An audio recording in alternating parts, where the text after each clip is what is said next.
Aujourd'hui, dans une histoire, dans la grande histoire, la nuit du 4 août 1789. La nuit du 4 août 1789 s'inscrit dans le processus du début de la Révolution française. En effet, à la révolution des députés du tiers-État qui s'était constituée en Assemblée nationale le 21 juin 1789, a succédé la révolution parisienne du 14 juillet 1789, marquée par la prise de la Bastille.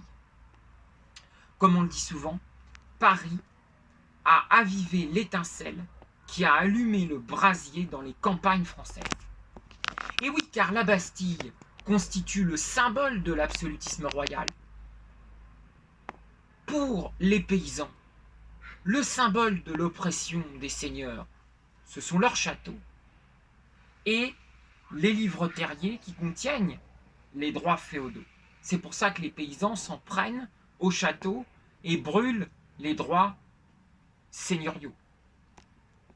Certes, Louis XVI avait déjà aboli le servage 10 ans plus tôt, en 1779, mais ça ne suffisait pas, car il y avait encore les corvées et diverses contraintes, et surtout, les paysans ont eu peur que les seigneurs, sachant que les Parisiens avaient pris la Bastille, s'attaquent à eux.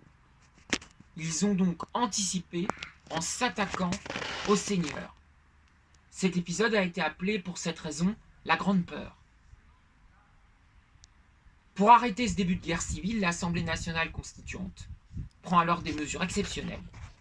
Le duc d'Aiguillon, le 4 août 1789 à 19h, décide l'abolition des privilèges et des droits féodaux. C'est la fin de la féodalité. Le club breton, qui deviendra plus tard le club des Jacobins, décide quant à lui aussi l'abolition des privilèges des provinces, des villes et des corporations.